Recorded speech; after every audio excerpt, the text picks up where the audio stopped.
Welcome to the deep dive.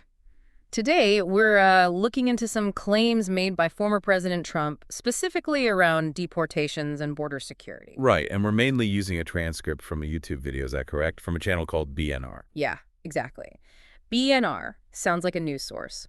The video title translates roughly to Trump claims 1 million deportations. Just not true. Okay. So our goal here is pretty simple. Let's try to, get past the rhetoric and see what this source actually says about the facts, his record, and maybe why his voters felt the way they did. Sounds good. And it's interesting, the source kicks off by mentioning something about presidential power itself. Oh, what's that? Well, it suggests a U.S. president only really controls maybe 12% of what goes on federally.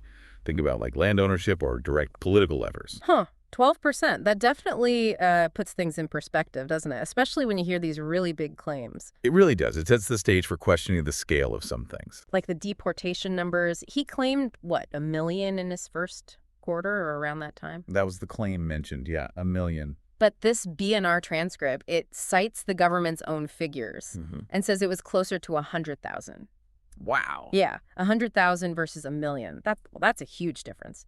A tenfold gap. That's a massive discrepancy. Yeah. It immediately makes you think about, how claims versus reality play out in politics. Absolutely. And how rhetoric shapes what people believe. And then the source compares this to the Biden administration. Says over 4 years, they deported 4 million people. 4 million over 4 years. So that averages out to... About 250,000 per quarter. Okay, so significantly more per quarter than the 100,000 figure cited for Trump's initial period. Exactly.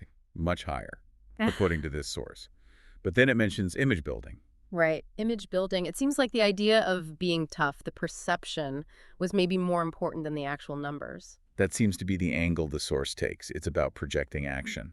Which kind of brings us to that deal with El Salvador. The source mentions a facility, calls it a concentration camp, and says the images were disturbing. Yeah, rather disgusting, I think, was the phrase used for the images. But despite that, the point made was that many Americans saw it as Trump doing something. He's taking action, tackling the problem? Is that the idea? Pretty much addressing their concerns head on, even if the method was controversial or the scale wasn't quite. Wasn't what you'd think. Because the source says the actual number of people in that facility deal was tiny, a handful. A handful, yeah. So again, a big gap between the potent image and the smaller reality on the ground. Which really feeds into understanding his supporters, right? The transcript references someone named Marique describing them. Yes, Marique apparently described them as, like, ordinary Americans who feel left behind. Forgotten. Forgotten, exactly. The core feeling being, everyone else gets help. Other countries, specific groups, they get support, subsidies. While they get nothing, zero. That's the quote used. That's the quote. It taps right into that silent majority or forgotten people narrative. It does. And the force suggests that even if maybe the economy wasn't great under him or inflation was an issue. Which it says was already declining anyway, post-pandemic. Right. But despite that, these voters really valued what he did or what they perceived he did on migration.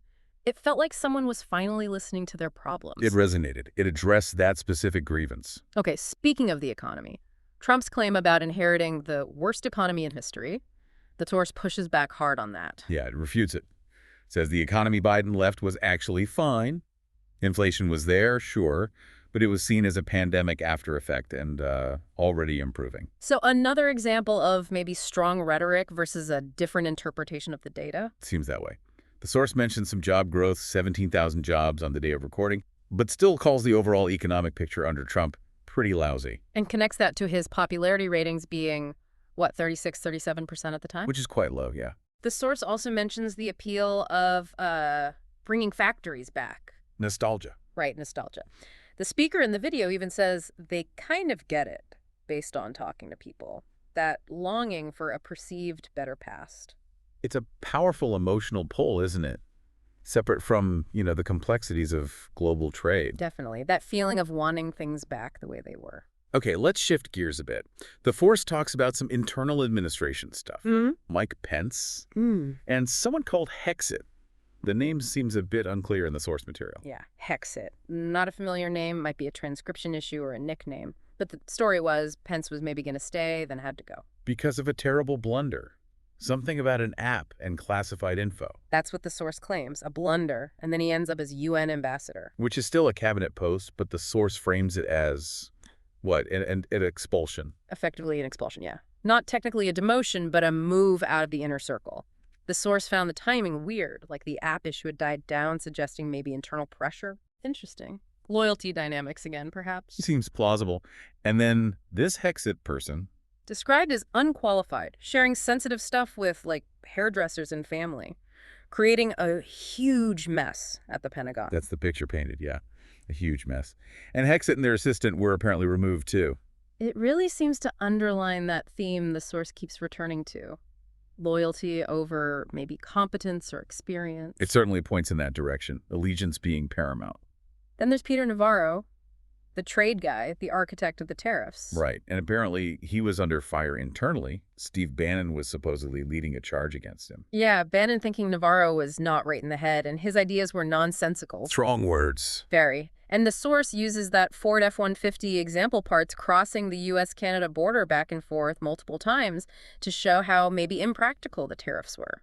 Highlighting the complexity of modern supply chains versus, perhaps, a simpler protectionist idea.